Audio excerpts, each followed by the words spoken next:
The human heart finds the strangest places to call home. I met Carol, who lived alone in a quiet suburb, her house filled with photos, not of family, but of a TV actor from a show long gone. To her, he was more real than anyone she knew. She spoke to his image, told him about her day, and knew every detail of his life. This wasn't just fandom. It was a relationship, lived entirely in her mind. He was the perfect companion, never disappointing, never leaving. Carol's devotion was absolute, a love story with a ghost. It was deeply human and profoundly lonely. Today we're exploring these invisible threads, connections to people we'll never meet. It's a world of comfort and obsession where love is directed at a shadow. Here at Man of Thoughts, we're fascinated by these quiet dramas. Behind closed doors, in the glow of a screen, these stories unfold.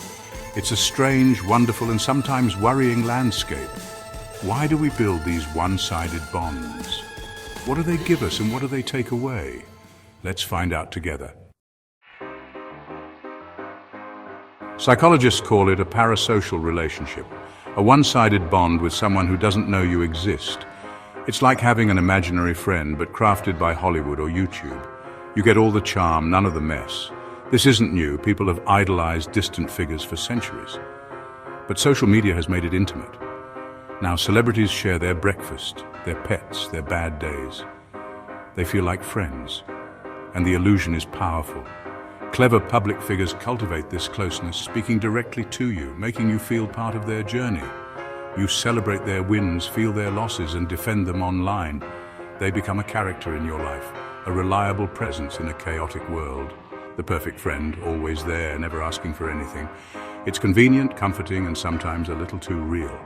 We crave connection, and the internet delivers, no strings attached. But what happens when the line between fantasy and reality blurs? When does comfort become obsession? That's where things get complicated. Take Alex, 17, shy, his world revolving around a YouTuber. This streamer wasn't just entertainment, he was a mentor, a hero. Alex adopted his catchphrases, opinions, even his sense of humor. Every donation, every mention of his username made Alex feel seen. The streamer's community became Alex's world, a ready-made circle complete with rituals and inside jokes. For Alex, it was a lifeline, a place to belong, but the cost was real. Grades slipped, family faded, real life shrank. He borrowed a personality, rented a sense of community. It was comforting, but ultimately an illusion. The streamer lived vibrantly. Alex watched from the sidelines. His emotions were tethered to a stranger's life. It's a fragile sanctuary built on pixels and hope. For many, it's enough, until it isn't. What happens when the screen is the only window to the world? It's not just the young who fall under this spell. Margaret, a widow in her 70s, found comfort in her local news anchor. Every evening, his steady voice filled her silent house.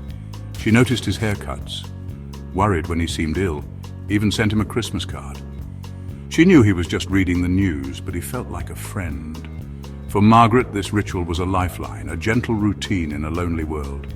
These one-sided bonds offer routine, connection, and a sense of belonging. They fill the silence, asking nothing in return. It's a quiet, deeply human way to cope with solitude. But there's a sadness too, a reminder of our need for connection. If we can't find it in real life, we create it on the screen. It's a testament to our resilience and our longing. Sometimes the screen is both a comfort and a mirror. Most of the time, these relationships are harmless. But sometimes the line blurs. I heard of David, who became obsessed with a lifestyle vlogger. He watched every video, learned every detail, and felt a special connection. He left long comments, convinced he was her soulmate. Then he crossed the line. Using clues from her videos, he found her address. He showed up at her door with flowers, believing she'd welcome him. She was terrified. To her, he was a stranger. The police were called, restraining orders filed. David was left confused. He thought he was the hero. But in her story, he was the villain. This is the danger. When fantasy spills into reality, the consequences are real. The illusion of intimacy can become obsession. The screen's comfort can turn into a trap. We must remember the connection is one way. The boundary is real, even if it feels invisible. Why do we invest so much in these phantoms? Loneliness is a big reason. Digital communities are just a click away. Celebrities offer escape, glamour, and a sense of belonging. Real relationships are messy, parasocial ones are safe, controlled. You can turn them off at will, no risk, no heartbreak. Social media deepens the illusion, feeding our obsessions. Algorithms keep us hooked, making us feel seen by people who never will. We're not just the audience, we're the product. Our attention is sold, our devotion monetized. We scroll, watch, like, and subscribe, building digital effigies of love and friendship. It's both comfort and trap. Sometimes it's a harmless diversion, but it can also be a substitute for real connection. In a world more connected than ever, we may be lonelier than we realize. In the end, we're all storytellers. The people on our screens become characters in our own lives, heroes, confidants, cautionary tales. We use them to make sense of ourselves and the world. The woman with her TV ghost, the boy with his pixelated god, the man with his misguided bouquet, they're all seeking warmth in the glow of a screen. Most of us live somewhere between casual fan and obsessed follower. We're all in relationships with people who don't know our names. Maybe it's not something to cure, but to understand. A feature of modern life. We're wired for connection and we'll find it wherever we can. The key is remembering the difference between the story on the screen and the life waiting for us when we turn it off.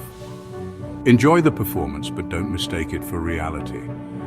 If you found this glimpse into the heart's strange corners interesting, like and subscribe. Our capacity for connection is vast, even if it's sometimes a beautiful delusion. Thanks for watching. Or